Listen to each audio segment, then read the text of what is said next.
All right, guys. It's 4:47 Eastern Time. Taking a break here from. Just hold on here. Let's hold that off here. There you go. Just waiting for the traffic jams to move on. So stopped in the parking lot for a few seconds. I had to do some errands. So we'll do the video right now. Hi, Jody. Nice to see you again. Yeah, it's raining here today, so I don't know what kind of weather it is on your part. If you're viewing this and if you're live, just drop in a little comment about where you're calling from and what's your weather in your part. Hopefully it's not raining like here. Then again, that's out of our control, right? What can we do? Just like traffic, that's out of your control. What can you do? So you move around it and you get your things done. So that's what I'm doing. Just wanted to do a quick video. I'm out of this one. Quick video on how long can you keep your juice after you made them fresh.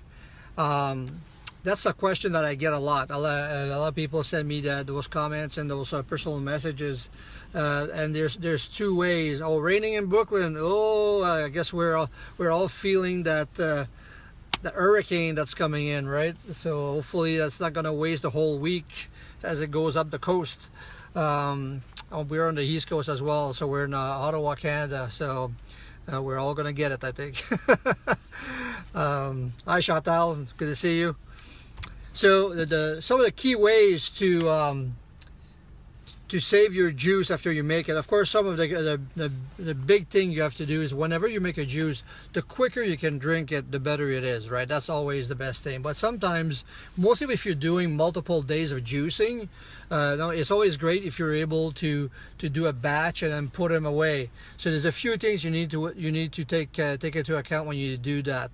For first thing, always store your juice in glass containers that can be airtight.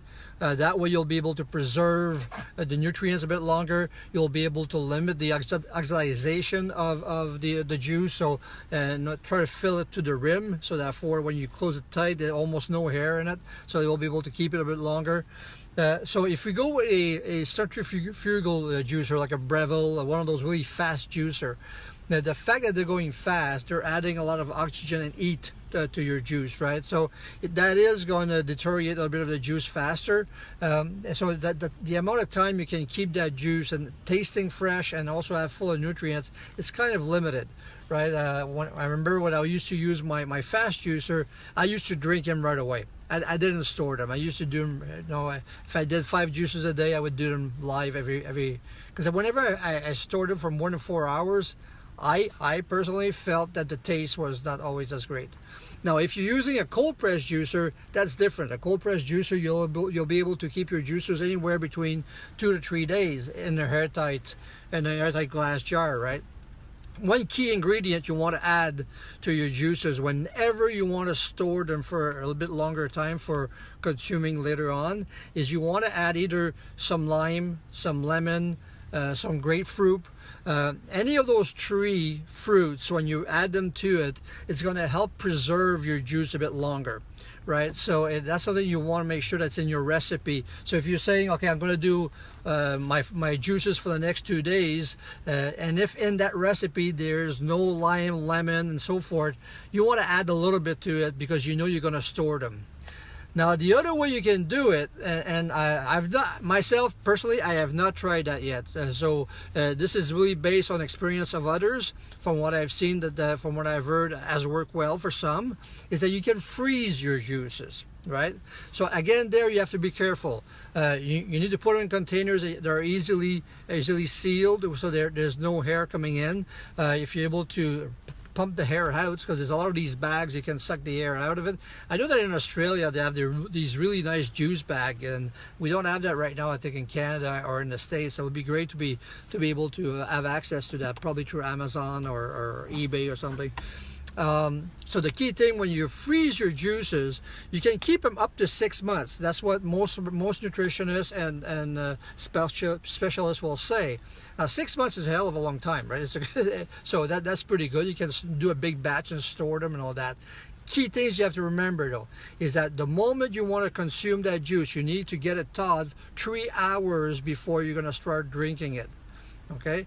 And then you're going to be drinking it cold. You cannot let it get warm, because then the nutrients are going to degrade really fast, and very likely the taste as well. And once it's thawed, you need to drink it right away. You cannot. It's a bit like a centrifugal juice. You want to do it within the next 3 hours.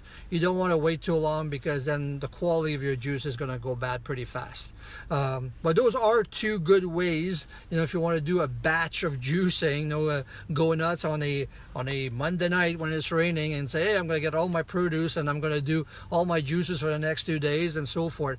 Now, if you guys have been juicing and you've done this, you've done the binge juicing, where you've done a bunch of juice, you store them in the fridge or freeze them, please pop your comments here below, and do share this video with others. And if you see this as a replay, whatever experience you've had that other people can benefit from, please share it. I think that's one thing about the community of juicing that we all benefit from, is the good and the bad experiences that people are having.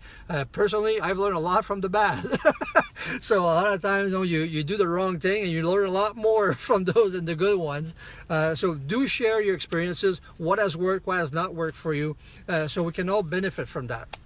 And now, if you want more information, also I have my blog now open, www.richardabork.com.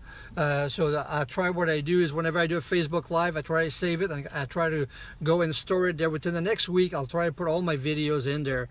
And the main reason why I'm doing that is because, even though I love Facebook Live, if you're trying to look at past videos, you have to go back to my page, and you're gonna have to scroll down way down to find something. So I find that putting it back on the blog in the same exact form and quality that you see right now, you're able to go back and watch past subject and share that with people as well. So hopefully you'll get some benefits out of doing that.